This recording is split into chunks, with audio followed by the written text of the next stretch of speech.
Big boss తెలుగులో commoners journey ఎలా start అయింది, అసలు బిగ్ బాస్లో కామనర్స్ని తీసుకోవాలన్న థాట్ ఎలా వచ్చింది? ఫస్ట్ బిగ్ బాస్కి కామనర్స్గా వెళ్ళిన వాళ్ళు ఎవరో మీకు తెలిసిన వాళ్ళు ఉంటే కామెంట్ బాక్స్లో కామెంట్ చేయండి. నాకు తెలిసిన వాళ్ళైతే ఆదిరెడ్డి, గీతూ రాయల్, కళ్యాణ్ పడాల, డెమాన్ పవన్, శ్రీజ దమ్ము, ప్రియా, మాస్క్ మ్యాన్. అసలు అగ్ని పరీక్ష స్టార్ట్ అవ్వక ముందు కామనర్స్ని ఎలా సెలెక్ట్? బిగ్ బాస్ టీఆర్పీ కోసమేనా అగ్ని పరీక్ష అనే షోని కూడా రిలీజ్ చేసింది? ఇవన్నీ డౌట్స్ అయితే నాకు వచ్చాయి. మీలో ఎవరికైనా ఇవన్నీ డౌట్స్ వస్తే కామెంట్ బాక్స్లో అయితే కామెంట్ చేసేయండి. బిగ్ బాస్ షో అనేది నేషనల్ టెలివిజన్ షో. అలాగే కామనర్స్ ఎంట్రీ ఇచ్చే అగ్ని పరీక్ష షో కూడా నేషనల్ టెలివిజన్ షోనే. ఇంకా బిగ్ బాస్ కంటే అగ్ని పరీక్ష షోనే ఎక్కువ మంది చూస్తారు. ఎందుకంటే అందరికి ఒకటి ఉంటుంది, మన కామనర్స్ నుంచి, సెలబ్రిటీస్ కాకుండా మన కామనర్స్ నుంచి బిగ్ బాస్కి వెళ్తున్నారు. ఎవరు వెళ్తున్నారు, ఎలా వెళ్తున్నారు, ఎవరు ఎలా ఆడుతున్నారు, బిగ్ బాస్లోకి మన కామనర్స్ వెళ్ళినాక ఎవరికి మనం సపోర్ట్ చేయాలి అనే క్యూరియాసిటీ తోటి కామనర్స్ వెళ్ళి అగ్ని పరీక్ష షోనే ఇంకా చాలా మంది చూస్తారు. అలాంటి షోలో ఒక పర్సన్ని అవమానించడం ఎంతవరకు కరెక్ట్? ఒక నేషనల్ టెలివిజన్ షోలో ఒక పర్సన్ అవమానిస్తే వాళ్ళ పేరెంట్స్, వాళ్ళ వైఫ్, వాళ్ళ హస్బెండ్, వాళ్ళ పిల్లలు, వాళ్ళ ఇంట్లో వాళ్ళు, వాళ్ళ రిలేటివ్స్ ఎంతమంది ఎంత బాధపడతారో. రేపటి రోజున ఎవరైనా వాళ్ళని హేళన చేసి కూడా మాట్లాడతారు. నువ్వు పలానా నేషనల్ టెలివిజన్ షోకి వెళ్ళినప్పుడు నిన్ను ఇట్లా అవమానించారు అని కూడా అంటే వాళ్ళు ఎంత బాధపడతారు. సో మంచిగా యాక్ట్ చేసినా, ఎంత మంచిగా ఉన్నా కూడా వాళ్ళనైతే మనం అవమానించకూడదు. వాళ్ళకి చెప్పే విధానాన్ని బట్టి చెప్పి రిజెక్ట్ చేయొచ్చు. శ్రీముఖిని ఇమిటేట్ చేయమని వాళ్ళే టాస్క్ ఇచ్చారు. సో అతను ఇమిటేట్ చేస్తున్నాడు. కొంతమందికి అంత పెద్ద ప్లాట్ఫామ్ మీదకి పోయినప్పుడు ఎలా బిహేవ్ చేయాలి, కొంచెం కంగారు, టెన్షన్, నర్వస్నెస్ ఇవన్నీ ఉంటాయి. కాబట్టి కొంచెం అటు ఇటు అవుతుంది. అలాంటప్పుడు వాళ్ళని అర్థం చేసుకొని ఓకే వాళ్ళకి మంచి విధంగా నువ్వు ఇలా చేయకూడదు అని చెప్పేసి పంపిస్తే ఓకే. కానీ ఆ శ్రీముఖి అయితే నా దగ్గరకు రాకు, దగ్గరకు వస్తే చెంప పలగొడతా అని అలా అనడం మాత్రం నాకైతే కరెక్ట్ అని అనిపించలేదు. మీ ఒపీనియన్ ఏంటో కామెంట్ బాక్స్లో కామెంట్ చేసేయండి. ఇంకో మెయిన్ థింగ్ ఏంటంటే అంత పెద్ద ప్లాట్ఫామ్ మీద అవమానిస్తే వాళ్ళకి కాన్ఫిడెంట్ అనేది ఉంటుందా? ఉండదు. ఇప్పుడు జడ్జెస్ నుంచి ఒక మాట వస్తుంది, వాళ్ళని స్ట్రాంగ్ చేయడానికి మేము అలా బిహేవ్ చేసాం, వాళ్ళని మెంటల్లీ ఫిజికల్గా స్ట్రాంగ్ చేయడానికి మేము అలా అన్నాం అనుకోవచ్చు. మీరు ఎవరిని స్ట్రాంగ్ చేయాలి? ఆల్రెడీ అగ్ని పరీక్షలో సెలెక్ట్ అయిన వాళ్ళని మీరు స్ట్రాంగ్ చేస్తే ఓకే వీళ్ళు అగ్ని పరీక్షలో సెలెక్ట్ అయ్యారు, సో వీళ్ళని బిగ్ బాస్కి వెళ్ళడానికి మేము స్ట్రాంగ్ చేస్తున్నాం అంటే బిగ్ బాస్లో ఇలా ఉంటుంది, మెంటల్గా, ఫిజికల్గా, ఎమోషనల్గా ఇలా ఉంటుంది కాబట్టి మేము వాళ్ళని అందులో వెళ్ళడానికి, మేము వాళ్ళని ఇట్లా ఫిట్గా చేయడానికి మేము అలా మాట్లాడి ఉన్నామంటే ఓకే దానికి యాక్సెప్ట్ చేయొచ్చు. కానీ అసలు అగ్ని పరీక్షకే సెలెక్ట్ చేసే ప్రాసెస్లో ఇలా మాట్లాడడం ఎంతవరకు కరెక్ట్? నవదీప్ గారు ఉప్పల్ బాలు గురించి అలా మాట్లాడడం అయితే నాకైతే ఏం నచ్చలేదు. అండ్ శ్రీముఖి గారు కూడా రన్నింగ్ రాజాతో మాట్లాడే విధానం కూడా మాకేం నచ్చలేదు. మీరేమనుకుంటున్నారో కామెంట్ బాక్స్లో కామెంట్ చేసేయండి. ఇంకో వరస్ట్ థింగ్ ఏంటంటే తెలుగు షోలో తెలుగు వాళ్ళు వెళ్ళే షోకి హిందీ వాళ్ళు ఆడిషన్స్ చేస్తున్నారంట. అంటే ఈ జడ్జెస్ వీళ్ళు కాదు, వేరే బ్యాక్గ్రౌండ్లో జరిగే ప్రాసెస్ ఉంటుంది కదా, జీడీ అంటే గ్రూప్ డిస్కషన్. ఇంకా ఫస్ట్ ఒక వీడియో సెండ్ చేయాలి, ఆ వీడియో వాళ్ళకి నచ్చితే నెక్స్ట్ మెయిల్ వస్తుంది, తర్వాత గ్రూప్ డిస్కషన్ అవన్నీ ఉంటుంది కదా. ఆ ప్రాసెస్ మొత్తం చేసే వాళ్ళంతా హిందీ వాళ్ళేనంట. ఒక తెలుగు టెలివిజన్ షోలో ఒక తెలుగు వాళ్ళు మాత్రమే రావాల్సిన షోకి హిందీ వాళ్ళు ఆడిషన్స్ హిందీ వాళ్ళు ఎలా జడ్జిమెంట్ ఇస్తున్నారో తెలియట్లేదు. ఫస్ట్ అగ్ని పరీక్ష ప్రాసెస్ జరుగుతుందంటే ఫస్ట్ వాళ్ళు ఒకటి రిలీజ్ చేస్తారు నోటిఫికేషన్, కామనర్స్ ఎవరైనా అప్లై చేసుకోవచ్చు అని.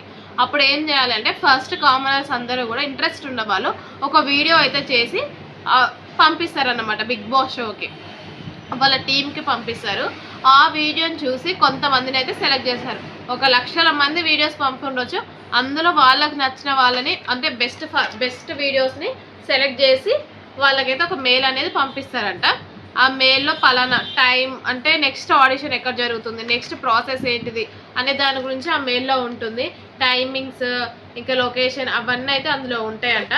తర్వాత ఈ మెయిల్ ఇవన్నీ పంపించిన తర్వాత జీడీ అని ఉంటుంది. జీడీ అంటే గ్రూప్ డిస్కషన్.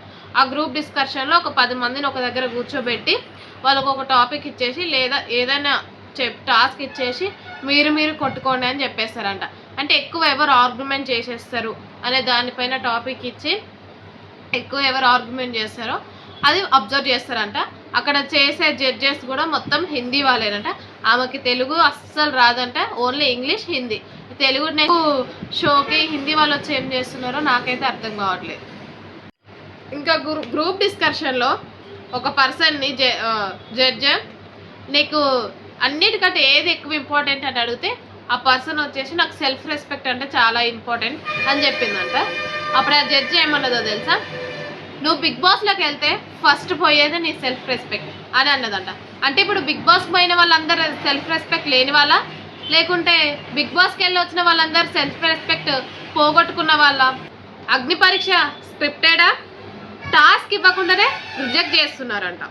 వాళ్ళకి కావాల్సిన వాళ్ళని గెలిపించడానికి కోసం ఎన్ని టాస్క్లు అయినా ఇస్తున్నారంట, ఎన్ని పర్ఫార్మెన్స్ అయినా చేపిస్తున్నారంట. వీళ్ళు వద్దు అనుకున్న వాళ్ళకి మాత్రం అసలు వాళ్ళకి మాట్లాడే ఛాన్స్ కూడా ఇస్తలేరంట. కనీసం వాళ్ళ ఇంట్రడక్షన్ చెప్పే ఛాన్స్ కూడా ఇస్తలేరంట. జస్ట్ 1 minute 30 seconds అంతలో మీ ఇంట్రడక్షన్ అయితే చెప్పండి అంటున్నారంట.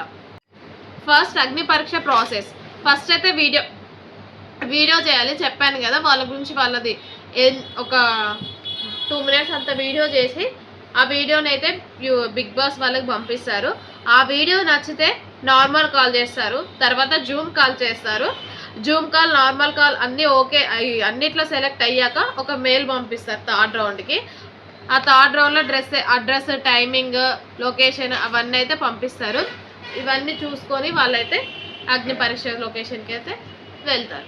అగ్ని పరీక్ష సెట్ లోపలికి వెళ్ళాక అందరికీ ఒక 200 పేపర్స్ ఉన్న బుక్ని ఇస్తారంట. ఆ బుక్లో ప్రతి ఒక్క క్వశ్చన్స్ ఉంటాయంట.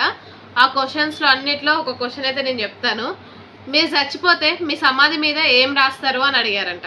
అసలు చచ్చిపోయినప్పుడు వచ్చి మళ్ళీ సమాధి మీద ఎలా రాస్తాడు, అది బిగ్ బాస్ షో టీంకే తెలియదు. ఓకే, ఇంకా మీకు నేను మెయిన్ ఒక అక్క గురించి అయితే చెప్పాలనుకుంటున్నాను. మీకు అందరికి తెలిసే ఉంటుంది, శృతితో సోపతి అనే యూట్యూబ్ ఛానల్ శృతి అక్క. తనైతే లండన్లో వర్క్ చేస్తూ ఉంటుంది. తను శృతి అక్క అయితే అగ్ని పరీక్ష షోకి అయితే వచ్చింది. 3 roundsలో సెలెక్ట్ అయింది. అగ్ని పరీక్ష షో వరకు అయితే తనైతే వచ్చింది. తన ఎక్స్పీరియన్స్ ఎలా ఉందో కొన్ని ఇంటర్వ్యూస్లో అయితే చెప్పింది. అవే ఇప్పుడు నేను మీకు చెప్పబోతున్నాను. అందరినీ ఇంట్రడక్షన్ అడిగారంట. అంటే అక్కడ కూర్చున్న వాళ్ళందరినీ, అక్కడ ఎంతమంది అయితే కూర్చున్నారో అంతమందిని ఇంట్రడక్షన్ అయితే అడిగారంట. బట్ శృతి అక్కని మాత్రం అడగలేదంట. ప్రతి ఒక్కళ్ళు అడిగి ఆమెను ఒక్కదాన్ని అడగలేదంట. తనను వదిలేసి వేరే ఆమె పక్కన ఉన్నామని అడుగుతుంటే నన్ను అడగలేదు అని చెప్పిందంట. నన్ను అడగలేదు అని చెప్తే నాకు తెలుసు అన్నదంట. అప్పుడు శృతక్క వచ్చేసి నేను చెప్పదు మీకు ఎలా తెలుస్తుంది అని శృతక్క క్వశ్చన్ చేసిందంట.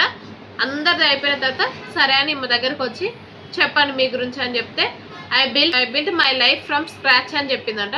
ఓకే, ఏం స్క్రాచ్ అని అడిగితే ఇట్లా మా నాన్న మా చిన్నప్పుడే చనిపోయాడు, మా అమ్మ 4 పిల్లల్ని సాది పెద్ద చేసింది, చదివిపించింది అని చెప్పిందంట.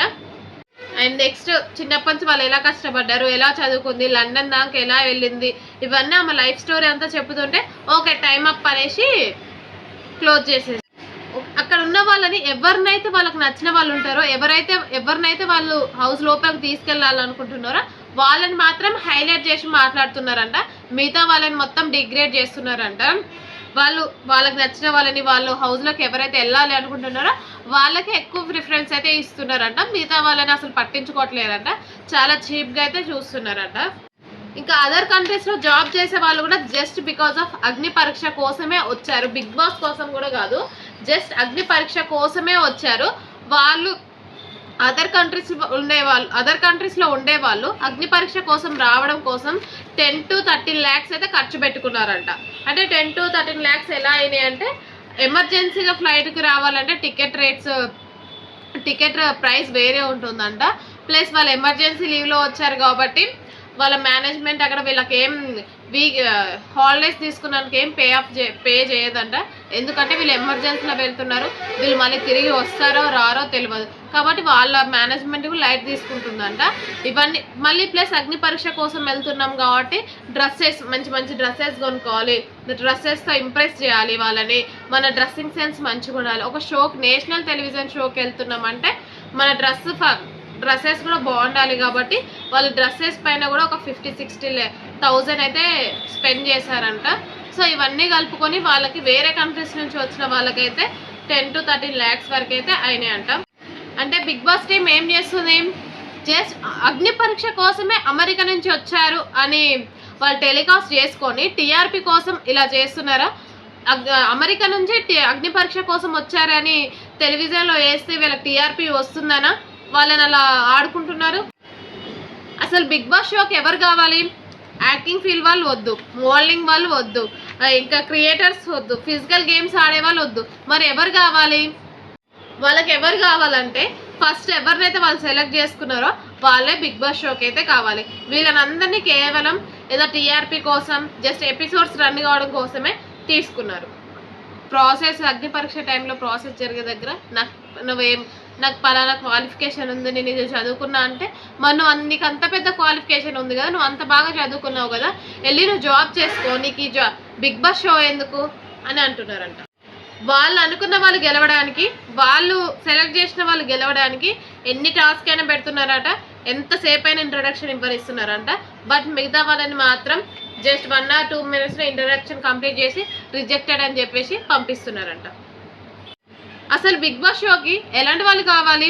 లవ్ చేసిన అమ్మాయి వేరే వాడిని పెళ్లి చేసుకున్నా కూడా ఇంకా తనతోటే మాట్లాడుతున్నా, తనతో డిన్నర్కి వెళ్తున్నా, నేను తనతో మాట్లాడుతున్నా అని వాళ్ళ హస్బెండ్కి కూడా తెలుసు, అయినా ఏం అనట్లేడు అయినా ఏం అనట్లేడు. ఇలాంటి వాళ్ళని బిగ్ బాస్ ఎంకరేజ్ చేస్తుందా? అసలు ఇలాంటి వాళ్ళని బిగ్ బాస్కి తీసుకెళ్ళి ప్రపంచానికి ఏం మెసేజ్ ఇస్తున్నారు? పబ్లిక్ ఏం మెసేజ్ ఇస్తున్నారు? బిగ్ బాస్ షోని ప్రతి ఒక్కరు చూస్తారు, చిన్నపిల్లల నుంచి పెద్దవాళ్ళ వరకు మ్యాక్సిమం చాలా వరకు అందరు చూస్తారు. మరి ఇట్లాంటి వాళ్ళని బిగ్ బాస్ షోలో పెట్టి పబ్లిక్కి ఏం మెసేజ్ ఇద్దాం అనుకుంటున్నారు? ఇంకొక పర్సన్ని పెళ్ళి అంటే ఏంటి అని క్వశ్చన్ అడిగారంట. తను ఏం చెప్పింది, పెళ్ళి అంటే ప్రాస్టిట్యూషన్ అని చెప్పిందంట. వావ్, ఎక్సలెంట్, సూపర్ చెప్పారు, నా దృష్టిలో కూడా పెళ్ళి అంటే ప్రాస్టిట్యూషనే అని క్లాప్స్ కొట్టిందంట. పెళ్ళి అంటే ప్రాస్టిట్యూషనా? ఇదేనా మీరు పబ్లిక్కి కన్వే చేసే మెసేజ్? పెళ్ళి అంటే ప్రాస్టిట్యూషనా? ఇదేనా మీరు పబ్లిక్కి బిగ్ బాస్ ద్వారా కన్వే చేసే మెసేజ్? ఈ పరీక్ష షోలో స్ట్రాంగ్గా ఉన్న వాళ్ళనే రిజెక్ట్ చేస్తున్నారంట. అవును, మరి స్ట్రాంగ్ ఉన్న వాళ్ళనే రిజెక్ట్ చేయాలి. ఎందుకంటే స్ట్రాంగ్ ఉన్న వాళ్ళు బిగ్ బాస్లోకి వెళ్తే అక్కడ సెలబ్రిటీస్ కూడా అంత స్ట్రాంగ్గా లేకపోతే అప్పుడు సెలబ్రిటీస్ గెలవరు కదా. సో ఇంత స్ట్రాంగ్ ఉన్న కామనర్స్ లోపలికి వెళ్తే మళ్ళీ ఈ సీజన్ కూడా కామనర్సే విన్ అవుతారు. అందుకోసమే సెలబ్రిటీస్ని దృష్టిలో పెట్టుకొని ఇక్కడ కామనర్స్లో స్ట్రాంగ్ ఉన్న వాళ్ళని ముందుగానే రిజెక్ట్ చేస్తున్నారు. స్ట్రాంగ్గా ఉన్న కామనర్స్ లోపలికి వెళ్తే మరి సెలబ్రిటీస్ పరిస్థితి ఏంటి? సెలబ్రిటీస్ ఎలా గెలుస్తారు? సెలబ్రిటీస్కి ఎలా స్క్రీన్ టైం వస్తుంది? అందుకోసమే స్ట్రాంగ్ ఉన్న కామనర్స్ని ముందుగానే రిజెక్ట్ చేసి ఏదో నార్మల్గా ఉన్న పర్సన్స్ని లోపలికి అయితే పంపిస్తున్నారు. ఇదంతా సెలబ్రిటీస్ కోసమే చేసేది. ఇంకో డౌట్ ఏంటంటే కన్నడ, హిందీ, మలయాళం, ఇంగ్లీష్ ప్రతి ఒక్క బిగ్ బాస్ షో, ప్రతి ఒక్క లాంగ్వేజ్లో బిగ్ బాస్ షోలో మన తెలుగు వాళ్ళని ఎవ్వరూ తీసుకోరు. అలాంటప్పుడు మన తెలుగు షోలో హిందీ, కన్నడ, తమిళ్ వీళ్ళని ఎందుకు తీసుకోవాలి? మీరెందుకు వాళ్ళని మేము తీసుకోమని రిజెక్ట్ చేయట్లేరు? మ్యాక్సిమం మన షోస్లో కన్నడ వాళ్ళే ఎక్కువ ఉంటారు. ఇంకా బిగ్ బాస్ అగ్ని పరీక్ష సెట్లోకి వెళ్ళాక ఒక పేపర్ అగ్రిమెంట్ ఉంటుందంట. ఆ పేపర్ అగ్రిమెంట్ వచ్చేసి ఒక 20 to 30 pages ఉంటుంది, వాళ్ళకి ఇచ్చేస్తారు. అదైనా ఎప్పుడు ఇస్తారు? షూటింగ్ స్టార్ట్ అయ్యే 1 minute 2 minutes ముందు ఇస్తారంట. కనీసం వాళ్ళకి అందులో ఏముందో చదువుకునే టైం కూడా ఇవ్వరంట. జస్ట్ సైన్ పెట్టేయండి అని హరియప్ చేసేసి సైన్ పెట్టించుకుంటారంట. వాళ్ళకి చదివే టైం కూడా లేదు, ఇవ్వరంట కూడా, జస్ట్ వాళ్ళు కూడా సైన్ పెట్టేస్తారంట. అందులో ఏముందో ఓకే మీరు చదవలేరు కదా, మీకు టైం లేదు కదా, ఇందులో ఏముందో నేను చెప్తాము అనేసి ఇప్పుడు గ్రూప్కి ఒక 10 members 10 members ఏమో ఉంటారు అనుకుంటాం. మీ 10 members కూడా 4 numbers ఎక్స్చేంజ్ చేసుకోవద్దు, మీ 10 members కూడా బయటికి వెళ్ళాక కలవద్దు, ఇక్కడ జరిగిన విషయాలు ఏవి మీరు బయట చెప్పకూడదు అని ఇవి 3 points 4 points చెప్పేస్తారంట. ఇంకంతే. ఇంకా అసలైన సీక్రెట్ పాయింట్ ఏంటంటే అగ్ని పరీక్ష అనేది షో స్టేజ్ పైన జరుగుతూ ఉంటుంది కదా. బిందు మాధవి గారు, అభిజిత్ గారు అండ్ నవదీప్ గారు, శ్రీముఖి గారు ఉంటారు కదా. నెక్స్ట్ ఇంకో పర్సన్, పర్ఫార్మెన్స్ చేసే పర్సన్. ఇక్కడ స్టేజ్ పైన ఏదైతే జరుగుతుందో అదంతా ఒక పర్సన్ అయితే వేరే ఒక రూమ్లో ఉండి ఒక స్క్రీన్ పైన చూస్తూ ఉంటారు. ఆమెకు ఎవరైతే నచ్చుతారో, ఆమె ఎవరినైతే లోపలికి పంపేయాలి, హౌస్ లోపలికి పంపేయాలి అనుకుంటుందో వాళ్ళని మాత్రమే సెలెక్ట్ చేసి ఆమెనే చెప్తుందంట పలానా వాళ్ళని సెలెక్ట్ చేయండి అని. వీళ్ళకి మీరు అబ్జర్వ్ చేస్తారో లేదో, వీళ్ళకి షోలో ఒక మైక్ ఉంటుంది, దాంట్లో చెప్తూ ఉంటారంట ఓకే వీళ్ళని రిజెక్ట్ చేసేయండి, వీళ్ళని సెలెక్ట్ చేసేయండి, వీళ్ళని ఇది అడగండి అది అడగండి అని. సో వాళ్ళు ఆమె ఏం చెప్తుందో అదే అడుగుతారంట, ఆమె ఏం చెప్తుందో అదే చేస్తుందంట. వాళ్ళు ఆమె సెలెక్ట్ చేయమంటే సెలెక్ట్ చేస్తుందంట, ఆమె రిజెక్ట్ చేయమంటే రిజెక్ట్ చేస్తారంట. ఓన్లీ నవదీప్ గారు మాత్రమే ఒకవేళ వాళ్ళ పర్ఫార్మెన్స్ బాగుండి ఆమె రిజెక్ట్ చేయమన్నా కూడా ఈయన మాత్రం గ్రీన్ కార్డే ఇస్తాడంట. అభిజిత్ గారు అండ్ బిందు మాధవి గారు అయితే ఆమె ఏది చెప్తుంది, ఆమె రెడ్ ఏమంటే రెడ్డే ఇస్తారంట, ఆమె గ్రీన్ ఏమంటే గ్రీనే ఇస్తారంట. అంటే బిగ్ బాస్ టీం ఏం చేస్తుంది, జస్ట్ అగ్ని పరీక్ష కోసమే అమెరికా నుంచి వచ్చారు అని వాళ్ళు టెలికాస్ట్ చేసుకొని టీఆర్పీ కోసం ఇలా చేస్తున్నారా? అమెరికా నుంచి అగ్ని పరీక్ష కోసం వచ్చారని టెలివిజన్లో వేస్తే వీళ్ళకి టీఆర్పీ వస్తుందనా వాళ్ళని అలా ఆడుకుంటున్నారు? ఈసారి అగ్ని పరీక్ష కోసం పోయిన వాళ్ళందరూ కంటెంట్ క్రియేటర్సే. ఏదో ఒక విధంగా సోషల్ మీడియాలో యాక్టివ్గా ఉన్న వాళ్ళే అగ్ని పరీక్షకి వెళ్ళారు. అయితే ఇప్పుడు విషయం ఏంటంటే, నువ్వెంత మంచి బట్టలు వేసుకెళ్తావో, నువ్వెంత సాంప్రదాయంగా వెళ్తావో వాళ్ళు నీకైతే రెస్పెక్ట్ ఇవ్వరు. నువ్వెంత క్రింజ్ బట్టలు వేసుకొని వెళ్తావు, నువ్వెంత స్టైలిష్గా రెడీ అయ్యి వెళ్తావో అలాంటి వాళ్ళకి మాత్రమే రెస్పెక్ట్ అయితే ఇస్తారు, బిగ్ బాస్ హౌస్లో అయినా నెక్స్ట్ అగ్ని పరీక్ష షోలో అయినా. ఈ విషయానికి వస్తే ఉప్పల్ బాలు గారు ఏం చేశారు? బెట్టింగ్ ప్రమోషన్స్ చేశారా, లేకుంటే పబ్లిక్ చెడిపోయే వీడియోలు ఏమైనా చేశారా, లేకుంటే పబ్లిక్కి నష్టం జరిగించే వీడియోలు ఏమైనా చేశారా? అలాంటి వీడియోస్ ఏం చేయలేదు కదా. తన ఫ్యామిలీని బ్రతికించడం కోసం, తన ఫ్యామిలీకి అన్నం పెట్టడం కోసం తను ఏదో ఒక విధంగా సంపాదించాలని వీడియోస్ని ఎంచుకున్నాడు, సోషల్ మీడియాని ఎంచుకున్నాడు. సోషల్ మీడియాలో సంపాదించుకొని తన ఫ్యామిలీకి అన్నం పెట్టాడు, తను తిన్నాడు. దీనికే నువ్వు క్రింజ్ వీడియోలు చేస్తావు, నువ్వు అది చేసావు, నువ్వు ఇది చేసావు, నిన్ను లోపలికి పంపించి మేము పబ్లిక్కి ఏం మెసేజ్ ఇవ్వాలి అని అంటే?